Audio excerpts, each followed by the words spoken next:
스프. 기승전 돈 트럼프 돌아오면 한국 안보엔 얼마를 요구할까?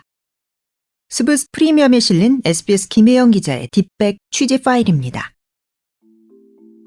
미국 공화당의 유력 대선 주자인 트럼프 전 대통령이 방위비를 더 내라며 유럽 각국을 거세게 압박하고 있습니다.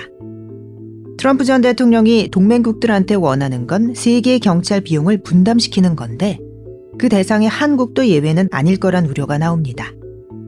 트럼프가 다시 대통령이 된다면 과연 한국의 안보와 관련해 어떤 요구사항을 내놓을까요? 우선 방위비 분담금 증액을 또 요구할 가능성이 있습니다. 트럼프는 대통령 재임 시절 우리에게 기존 방위비 분담금의 5배 수준인 50억 달러를 무리하게 요구해 협상을 1년 반 넘게 표류시킨 바 있습니다. 트럼프가 다시 집권할 경우 국방장관이 될 걸로 거론되는 크리스토프 밀러는 헤리티지 재단의 프로젝트 2025 제안서에서 동맹국들이 재래식 방어에 훨씬 더 큰 책임을 져야 한다. 즉 핵무장이 아닌 기존 군사력을 활용한 방위에 돈을 더 많이 내야 한다며 그 대상국으로 한국을 적시했습니다. 트럼프가 당선되면 방위비 분담금 외에도 항공모함 전단, 장거리 핵폭격기 등 전략자산의 한반도 출동 비용이나 한미 연합훈련 비용의 부담을 요구할 가능성도 있습니다. 주한미군의 역할이나 규모를 조정하겠다고 나설 가능성도 거론됩니다. 트럼프는 이미 지난 임기 때 주한미군 철수를 여러 차례 거론한 바 있습니다. 트럼프 전 대통령 본인의 인식 변화가 없다면 주한미군의 기능, 규모 등과 관련해 어떤 식으로든 손을 보려 할 개연성이 있습니다. 트럼프 재집권 시 국무장관 후보로 거론되는 오브라이언 전 국가안보 보좌관은 국내 한 언론과의 인터뷰에서 현재 미국이 마주한 가장 큰 국제적 위협은 중국 공산당이라며 한국이 한미동맹을 위해 할 수 있는 일이 지금보다 많을 것이다.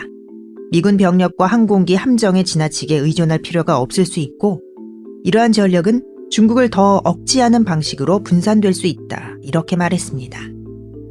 지금은 주한미군의 역할이 사실상 북한 대응으로 국한돼 있는데 그걸 조정해서 중국을 견제하는 데 쓰겠다는 뜻입니다. 경상국립대학교 정치외교학과의 매튜 젠킨스 교수는 인도 태평양 지역 주둔 미군은 모두 중국을 견제하려는 장치의 일부이기 때문에 트럼프가 재선에 성공하더라도 주한미군의 철수를 추진하기는 어려울 거라고 말했습니다. 그럼에도 전문가들은 한국 정부가 최악의 시나리오를 염두에 두고 줄 것은 주되 지킬 것은 지키는 방향으로, 즉 반드시 지켜야 할 핵심 국가 이익과 포기할 수 있는 부분을 구분해서 전략을 세워야 한다고 조언합니다. 미국 측 요구사항을 일부 수용하는 대신 양보를 받아낼 수 있는 건 최대한 받아내는 빅 딜을 준비해야 한다는 겁니다. 우리가 꼭 얻어내야 할 핵심적인 이익 가운데 하나는 한국이 유사시 제공받기로 되어 있는 미국의 해구산이 더 신속하고 정확하게 전개되도록 보다 확실한 장치를 마련하는 겁니다. 아산정책연구원의 양욱 연구위원은 나토의 경우와 비교했습니다.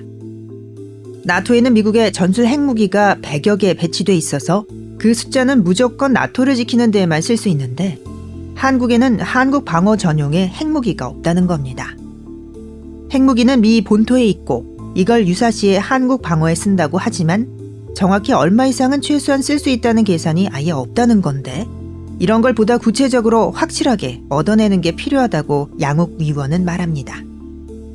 이와 함께 북한이 비핵화할 때까지 한국의 전술 핵무기를 재배치하는 방안도 우리가 얘기해 볼 수 있는 방안이라고 양욱 위원은 제언했습니다.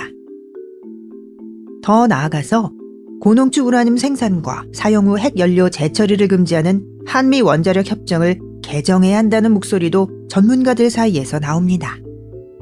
서강대 국제대학원 김재천 교수는 우리가 당장 핵무장을 하지 않더라도 잠재적인 핵 능력을 확충해 나가는 방향으로 미국과 협상하는 것이 바람직하다고 말했습니다.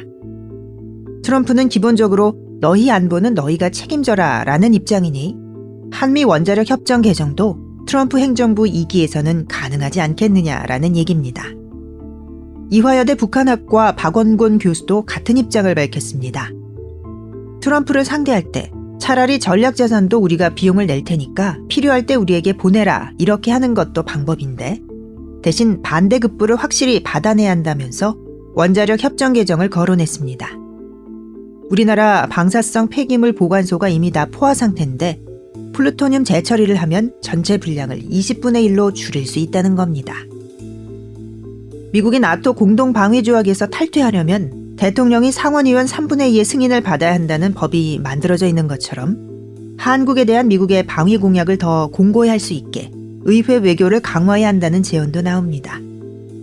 이미 범정부 차원의 태스크포스가 꾸려져서 대응을 준비하고 있다는 소식도 들리긴 하지만 정부는 트럼프 2기 행정부가 출범한다 해도 국익의 손상을 최소화할 수 있게 지금부터 더 면밀히 대비해야겠습니다. 여기까지 스브스 프리미엄에 실린 SBS 김혜영 기자의 딥백 취재 파일. 저는 아나운서 이현경이었습니다. 스브스 프리미엄 앱을 설치하시면 더 다양한 컨텐츠를 만나보실 수 있습니다.